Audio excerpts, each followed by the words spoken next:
I'm George Toombs, and I want to tell my story about education, about the schooling that I went to, the learning that I've worked on all my life. And I want to begin with the fact that I grew up first in Warroad, Minnesota in the middle of the Depression, and then at the age of 9, after losing my parents, I was put in an orphanage in Northfield, Minnesota, and for 7 years I served time in the big house. It was a learning experience. It was a very tough experience, but it was also a very beneficial experience for me because I really learned how to work. I learned how to interact with seniors. We had 100 of them there, and I had to be disciplined. So all of these things, although there was pain involved, it was an experience that made me who I am, but I also have to give a great deal of thanks to the Air Force, which came to my rescue at the age of 17. My brother came to meet me and he said, "Why don't you get out of that place?" And he said, "Aren't you going to be 17 next month?" And I said, "Yeah." He says, "Well, go and join the Air Force." And so I did. And it was the smartest move, other than the fact that I married my second wife. It was the smartest move of my life. The Air Force was an experience that painful in the first 3 months that's hard to describe. I cried at night at how painful I felt and lonely, but I got through it and I felt real good about it. At that time, you know, if you didn't get through it, they came and got you and put you in the stockade. They didn't just let you go home. But anyhow, they sent me to technical school so I could work on airplanes, which I would have given anything to have been a pilot. But my eyes and ears weren't going to allow me that. So I was sent to technical school at Wichita Falls, Texas. And there I experienced an educational system the likes of which I have never had since. 7 solid months. Every day I had a new classroom. Every day I had a new teacher. Every day I got my hands on the airplane. Every day they tested us. Everything was designed for learning. I got an experience about what learning can really be like when people really put their minds to teaching. We were a wide variety of people in there besides just high school students like me. We had kids that were slower learners. We had veterans from the Second World War that were coming back into the classroom that had 6 stripes on their arm. We had pilots who had flown P-38s in my classroom. We all were on the same level and we were all competing for the same grades. Because I was a real failure in school, in the public schools. I failed in the 4th grade, and that left a profound effect on me every year that for the rest of my time in public school. I looked at the children that were in the grade ahead of me, and I always had a feel of shame because I wasn't with them. So the thing is, that taught me that we need to understand how failure and success work when a child is growing and developing. Now, going into the Air Force and finishing that, they gave me the GI Bill, and so I could go on to college. I worked in construction and learned a lot about things with my hands before I went into college. So I was not only a Air Force mechanic, but I was also a person who could do a lot of construction work. In college, I began using my construction skills to help me get through. The GI Bill just barely paid for the tuition at St. Olaf, so I had up to 14 men on my payroll and on my own company while we were going to school. We used to take on some of the most difficult construction jobs.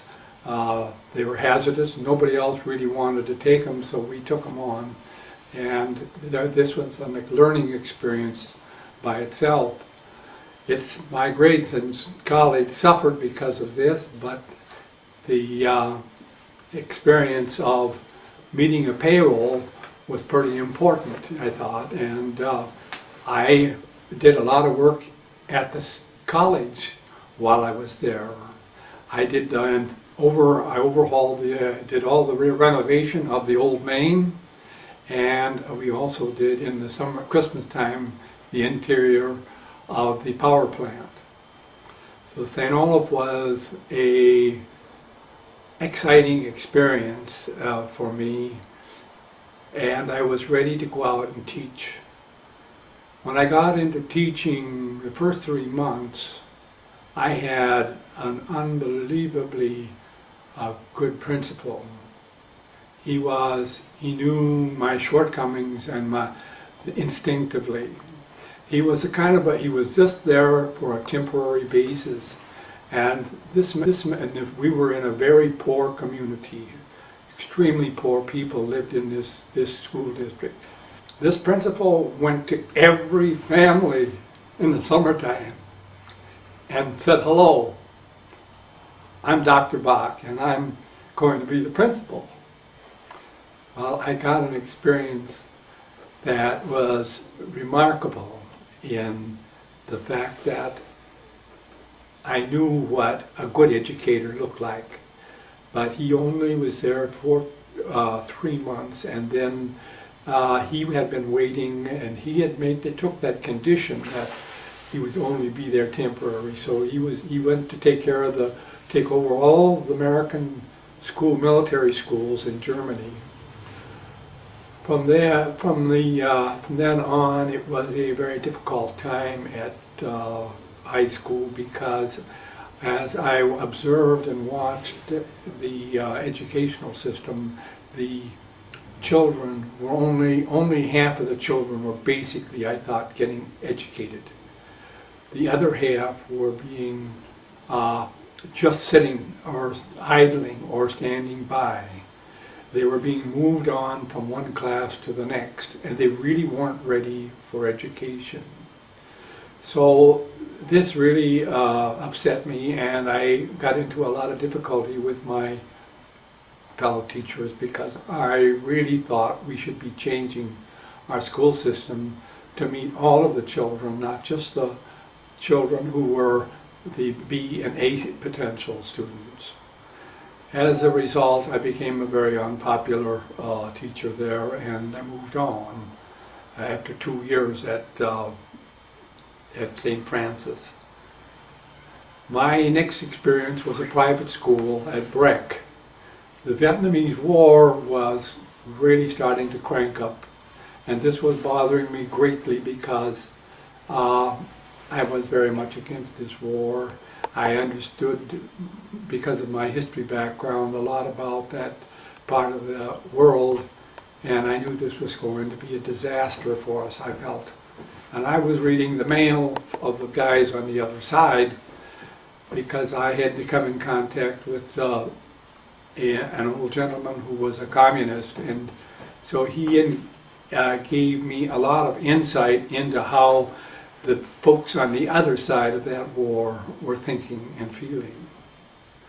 So out of that, it kind of demoralized me as far as my teaching experience in a elite private school called Breck, where the parents were new money people in Minneapolis, and where they wanted their children to go on to become Yale and Harvard candidates. But I got through that first year without getting fired, and I went on for a third experience which I worked at Lino Lakes with the most emotionally disturbed children in the state of Minnesota. This was a clinical environment in which I was a teacher, and we had very, very disturbed and sick children there. And so this was almost like going and getting your master's degree. I really thought it was important because it helped me to see the extreme difficulties that a child can face during his first years of life and how the family interacts. We did a in-depth study of each child per week, and so we got an insight into these various difficulties that the family problem affected on the child. So out of all of these experiences and failures and successes in school, I came up with or innovated 7 things which I feel I could contribute to change our educational system. I want to talk about my Kennard School.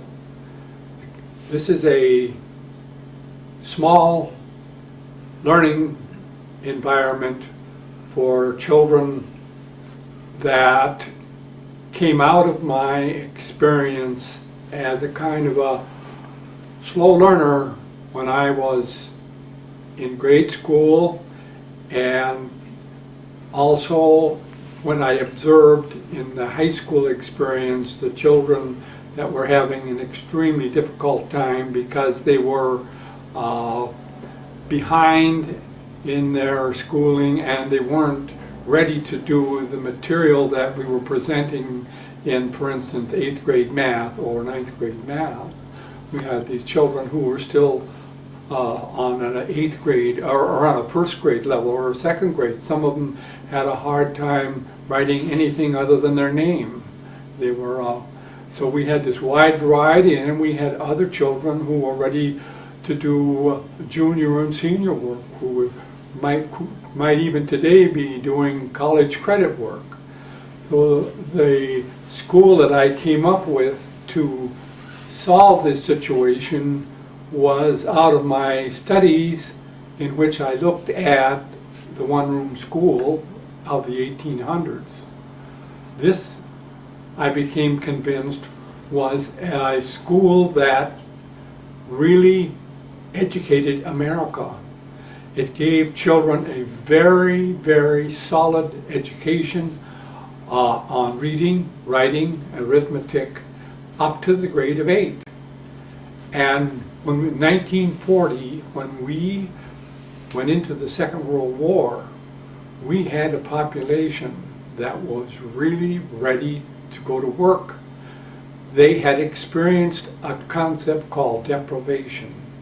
The Depression had made them humble, but they also had gone through 8th grade of schooling in a one-room school. And I studied intensely what was it that that class in that rural America was learning that made us so dynamic in the Second World War that we could do what we did in 3.5 years. And I came up with the Kennard School. The Kennard School is a very small local school where the parents are very much a part of the educational system. They are dragged into the schooling, kicking and screaming if necessary, because it is extremely important that a child has his mother and father involved, if at all possible, in his learning experience. And if we're going to get children ready for college or ready for high school, we have to take into account the fact that their moms and dads have to be involved. So the Kennard School was a small school. It had many features that brought the mother and father into the school system as a way of making the situation affordable.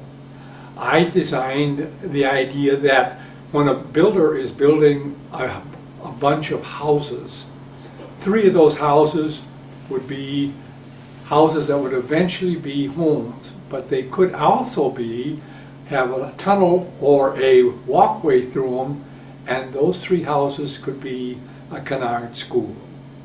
So after the children grew up in a neighborhood, if they didn't any longer need that school, they could easily convert that little Kennard school into a homes for people who were no longer raising children.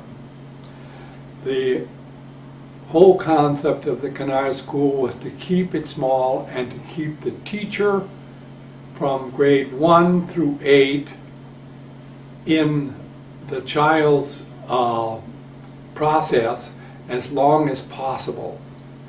And we were going to go back into an era where there was many more grades being taught at the same time, like in the one-room school. And one of the secrets that a teacher had in that one-room school was that a 4th grade teacher, a 4th grade student who had learned his adding and subtracting was tutoring a child in the 2nd grade.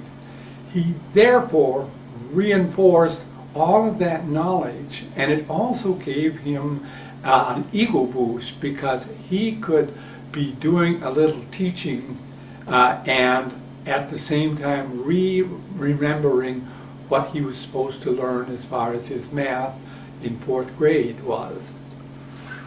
This dynamics and also the student had to verbally stand before the teacher and explain certain things. That way he or she got a chance to talk and to defend whatever they had to say.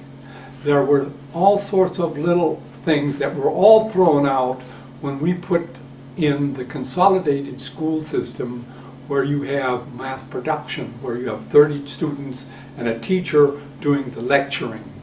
We lost a lot of the learning dynamics that I thought we need to get back to. We need to rediscover and reincorporate into our school system. And so my Kennard School is all about that. It's about recovering lost skills, lost insights, lost learning experiences. Now I want to go on to another class experience that evolved out of my trip to Mexico. I had a friend call me and he said he was retired and living 200 miles south of the old in Mexico, down in a town along just across from Baja. And so I went down there with my 3-year-old daughter and had a visit. And I said I would like to visit this classroom in there. So George Donnelly took me over to a Mexican classroom, and I got to see and say hi to the children in this classroom. It was a third world, and it was amazing. The poverty, the wages were $3 per day in this town. So I was right in the middle of the poorest of the poor of the world, basically, there. And out of this, I thought, here are these real dynamic young children, and they can learn as good as a child in Burnsville. How could we possibly leapfrog over many, many years of development and get these kids up to a full education like our Burnsville kids? And so I came up with the idea of mini-mix. The kids in that classroom down there would continue to have a communication with a select class in Burnsville. And the children would communicate almost on a daily basis. This was before computers, before internet, before all this easy communication. They were going to have to write their stories to each other, but the idea of mini-mix was to bring two classes up through the grades together. And there would be learning of Spanish up here, and they would be learning English down there. And they would be cross-referencing their material, their curriculum, doing all sorts of dynamic buddy-buddy relationships as they went through grade 1 through 8. So that by the time they hit the 8th grade, both sides of the border, the children would have a pretty equal amount of learning and could pass about the same tests.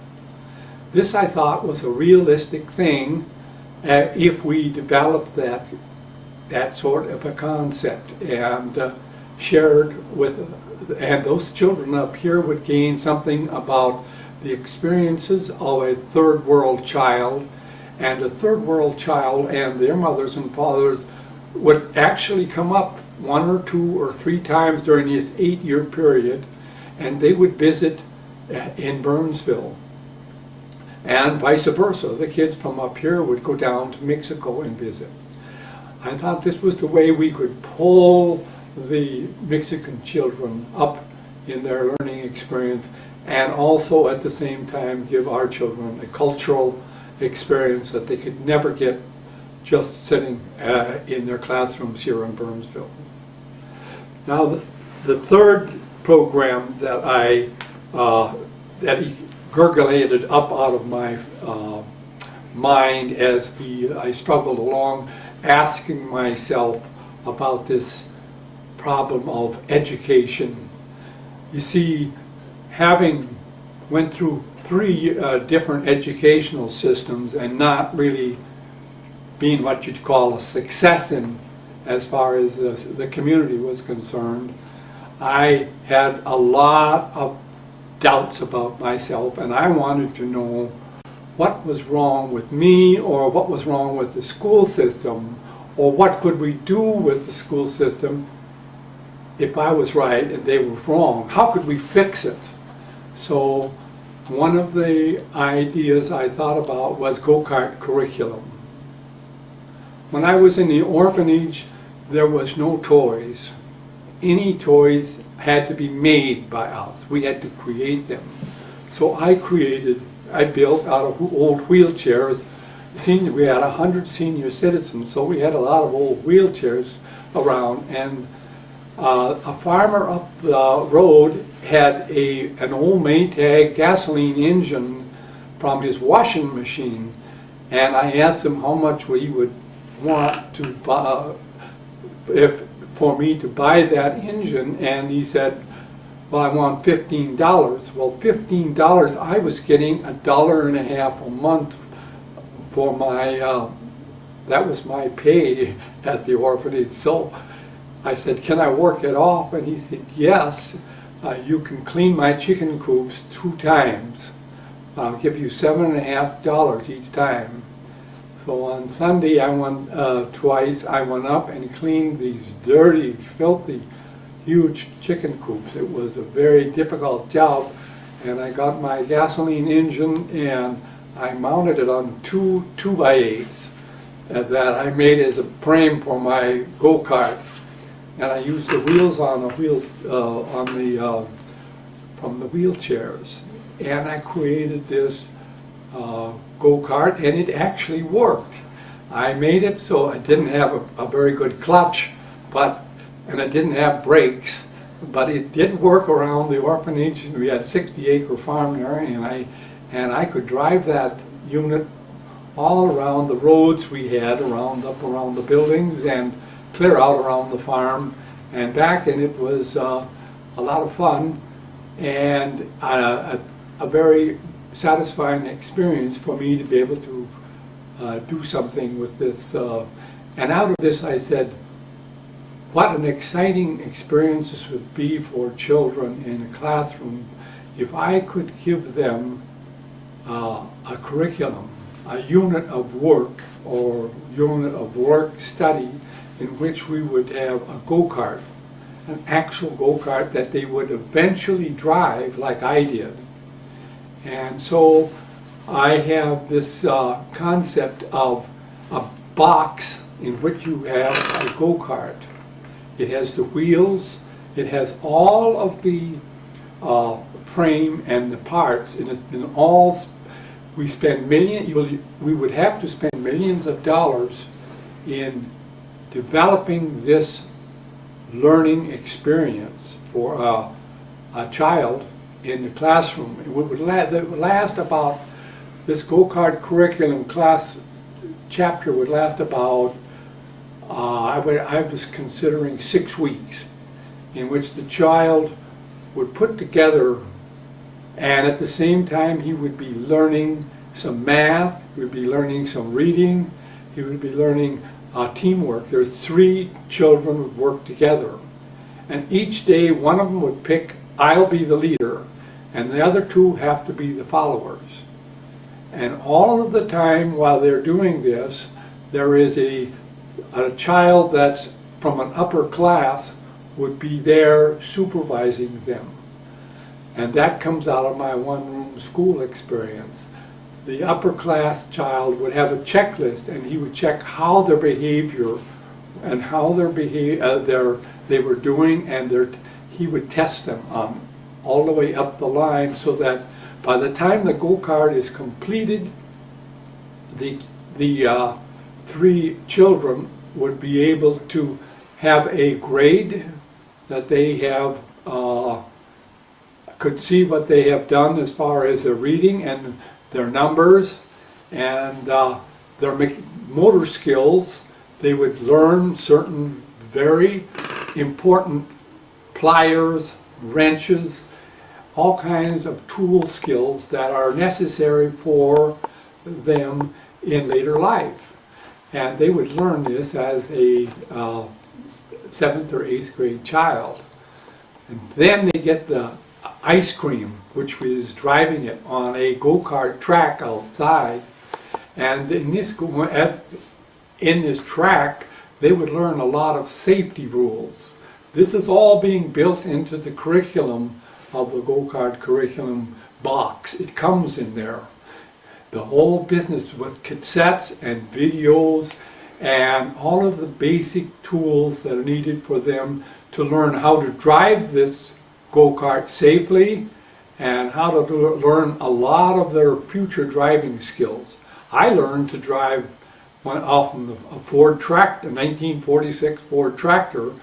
On Sunday I would sneak down to the farm and I would start this tractor up and drive it around the yard when nobody was looking. And so this go-kart would be the same thing in the classroom. The final chapter in go-kart curriculum is that the child must disassemble his go-kart completely, and it must go back in exactly the same place. Everything must go back where it belongs, in the certain bags, in the certain slots in the box. And he's being graded all of this time by the upperclassmen. A supervisor in a window up in the classroom is down there looking at 3 or 4 teams that are doing this work. And so this thing is very disciplined and very well controlled, but the end is not completed until that whole go-kart has been disassembled, cleaned up, put back in its box, and it's put back on the shelf. And the final grade is when that box is put up in the slot where it belongs for the next class. That's go-kart curriculum. That is a product that could be built and could be marketed by somebody. Now the third element that I have is mobile classroom. I have Canard School, I have go-kart curriculum, and my third one is Mobile Classroom. This comes out of my Lino Lakes work on my fourth year of teaching, where I had children that were highly disturbed. Mobile Classroom, I'm an action person, so I relate to children who need to get out and move. In a clinical situation where children are highly disturbed, it is very hard for them to sit still for over maybe sometimes 2 or 3 minutes. They can focus on their studies for only a very short time, and then they must be moved. They must be allowed to get up and move and get around. And they must need close supervision too. And the classroom of a school bus is perfect for this. You can take that environment of a used or a discarded 60-passenger bus, and you can take and put like airlines have a folding down table on the seat in front of them, and this can become a study table. And instead of a 60-passenger bus, you could have, say, a 24 students, actually. I would say the maximum would be 24 students. Each of them would have a chair of their own, and then the teacher walks up and down the aisle of the bus, and she is supervising them as they work with their individual computer. I developed this actually before the computer and before the laptop, but I was thinking that we could possibly make our curriculum by just the old ordinary paper and booklets. Now we have tools which are far superior, and so the Mobile Classroom for disruptive children is really much more something that we can accomplish today. The key element is that a child can only sit still for a certain amount of time when he's got a lot of disturbance inside of him from his dysfunctional family situation or from some other problem, that he might have a physical or chemical problem. So he needs to get up, but he also needs to be able to seriously study and focus. Now, to prove that I was correct on this theory, I happened to come across the control data. They took people right off the street, inner city, who had the same problem of not having learned very much in life, and they needed to teach them. And they did almost exactly the same thing as I wanted to do in Mobile Classroom. So Mobile Classroom is another development that would be relative to today, where we have children who are disruptive, and we bring them out of the classroom and put them into a completely different environment with a teacher who is really trained to handle and understand children who have short learning spans. During my first 4 innovations for education, I was covering areas within the kindergarten through 12th grade. Now I want to add 3 more innovations that I have. 1 is below, and the 2 might most likely fall after high school. The Aquilane is a preschool concept I have. I taught school to 2.5 to 4.5-year-old children. And so I learned a great deal about the preschool environment. I think the preschool is the most overlooked and underutilized area in our whole educational process. The head of the Minneapolis Federal Reserve said investments in this area are the best investment that a community can make. Now, I have a concept called Aquilane, and it comes from my study of babies. I went to graduate school to study the children that are going to have severe difficulties in school. And so I took my special education at St. Thomas, and I had to take a class called language acquisition. And this class really gave me an insight into the enormous power, learning capacity of a baby, and how they acquire the most complex language. Every child born on this earth acquires that language of his mom and dad and his community. And so I looked more and more into this and found that a child has a special wiring and ability to acquire a language as a baby that we lose at about the age of 7, they say.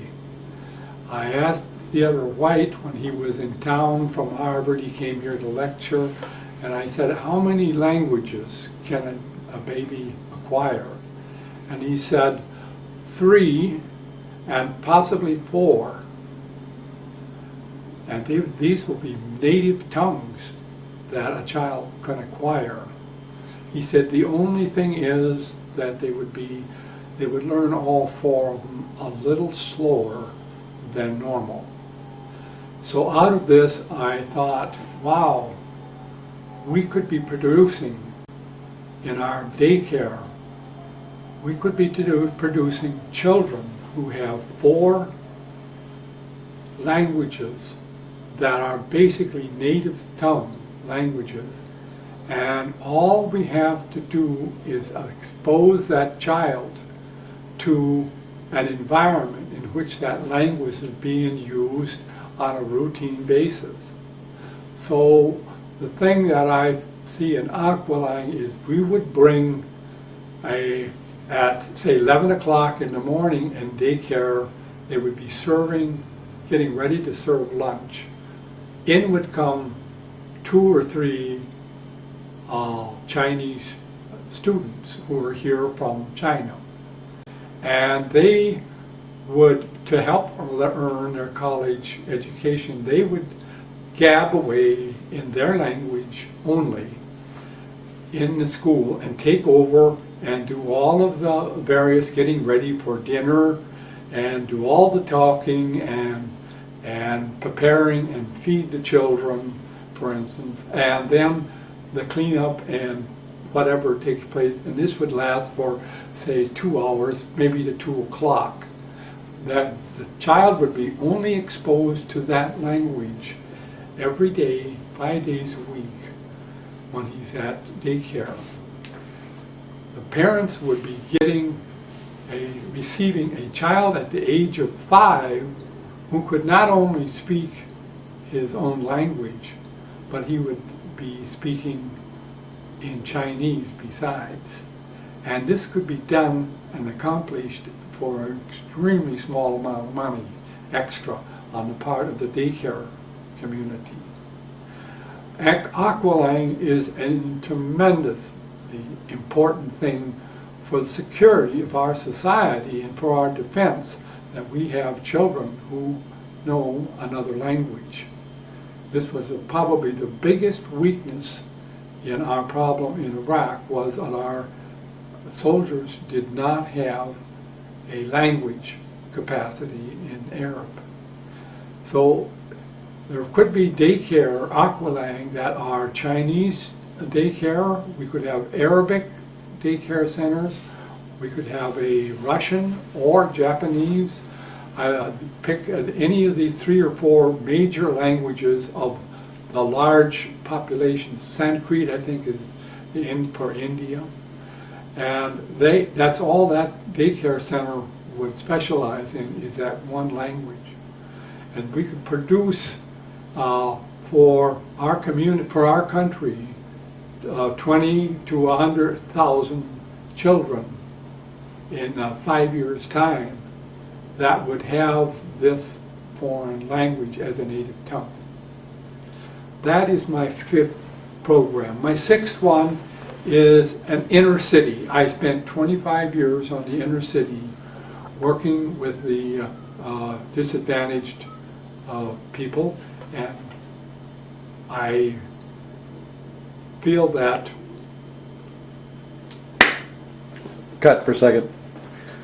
The 6th program that I would like to talk about is from the inner city, and this is singleplex. It's not particularly an educational as much as it is a housing program, but it has a very, very important educational component. There are a lot of young girls that are single parent moms that don't have a man around them all the time, and they are stuck in the middle of an inner city with a problem of security and of support. And singleplex is where you go into a block, a half a block area, and you take out all of the old buildings that are in that block and redesign and rebuild development that has the whole idea of intergenerational support and housing for a single mom and her baby or her several children. It would have older people in there living in some of the apartments, and it would have rather a regular intact mother and father young families too, but it will also be designed to take in a third or 50% of the apartments would be a single parent with 1, 2, or 3 children. It would be security minded because you have a lot of problems on the street in the inner cities. So this would be all enclosed. When a mom drives in, she would drive in to her own parking lot from the street and into the garage door automatic closes, and there would be a perfect security unloading her children in that apartment. Then on the inner side of the complex, you have a sand and play area for the children that every apartment can view from their window and see the babies and children playing out there. The senior citizens that take and live there will be around younger people, but they will also be helping and watching these children as they play in this in their playground area, and they could even have a garden out there in that area and flower beds. But it would be a kind of a semicircle of apartments, but the main design is that it's also a community. Certain discipline would be required inside of there that would have to be adhered to if you wanted to stay in this environment, because of the fact that you have to have certain rules, otherwise a mom might be bringing in a boyfriend who might be disruptive. This has to be all thought out ahead of time so that the security of the group is always kept in mind, and also the security of the children. And you're utilizing the senior citizens who come there and live with their wisdom. They come there with the idea of passing on some of their knowledge and some of their manners and their skills and their culture on to these younger moms and their children. It's a way of supporting these young people that the present individual houses in the inner city today don't don't meet that need. That's singleplex. My last one is leapfrog, and I developed that after I went to work from doing construction and working on the inner city. I finally decided I had to find a job. So at the age of 60, I went into and worked as a maintenance man in a pharmaceutical company that had employed about 300 people. And I was a repairman in there. And I noticed that they didn't have an educational system. So I taught the vice president was very education oriented and excited about changing the culture of the company. So we developed this program called Leapfrog Learning. And my neighbor gave me a great deal of support and encouragement. And we got the program going and got it sold to the owner of the company. And we had at its peak of operation, we had 20% of the employees signed up. They gave 15 minutes of their lunchtime to Leapfrog, and the company offered 15 minutes. And it was there was no, the idea of Leapfrog is not to focus on any particular item or skill, but as a place to further our learning and education while we're at work. And it worked out quite well, and could have been developed a lot more, but the upper management eventually wanted to take it over, and it fizzled, I think, dramatically. I stayed there 5 years.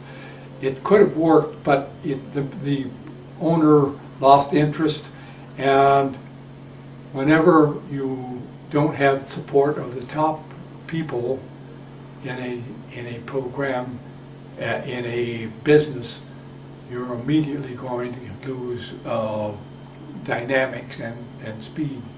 So I don't know how it landed up eventually, but it was a very successful program, and it could be repeated in an environment where you have very enthusiastic support at the top. That's the all of my 7 innovations. And as a final note, I want to give my deep thanks and appreciation to the fact that the Air Force took me at the age of 17 and gave me basic training and gave me an opportunity to go to school. I completed, while I was in Anchorage, they allowed me to go into school with the dependent children and get I finished my last year of high school, and I was able to, at that time I was ready to really buckle down and learn, and I got straight A's in my last year and graduated from Anchorage High School. But it was with the blessings of the Air Force. And then they gave me the GI Bill after I left the service. So I'm deeply grateful for my country for doing this to me.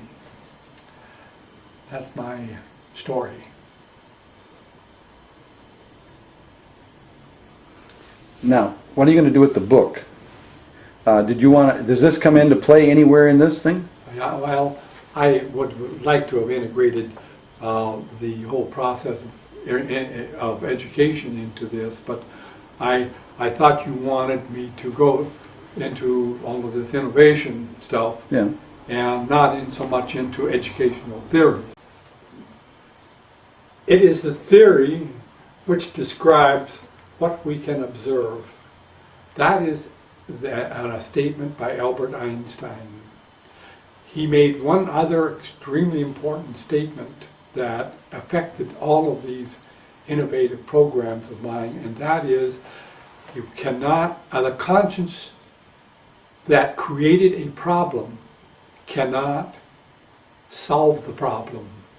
What he meant by that was that the people that are in our educational system now, that are supporting the system and want to keep the system, are not going to be the people who can change the system. It has to be the person other than that, somebody. That's what I represented, or the person who was the kind of on the outside of the system, wanting to change it into something different than what it was. And so the theory, you have to understand the theory of how, for instance, how a one-room school works. If we don't understand the basic theories of the one-room school, then we're never going to be able to go back and salvage the nuggets, the gold that's in there. And so I like to bring those two statements in. On another one that was extremely important in my life was that really isn't so much connected with education, but with connected with the environment, is that Albert Schweitzer made a statement. He was in the middle of the jungle in Africa serving as a missionary, and a reporter came to him and was visiting and interviewing him, and a large ant crawled across his shirt, and the reporter said, "Albert, you have a big ant crawling across your back." And Dr. Anderson looked at the big ant and he says, "Oh, he's okay." He did not swat the ant. He did not jump on it or want to kill it or put it away. It was part of life. It was as much he made it appear that it was as important to life as he was. That life has all of these various values.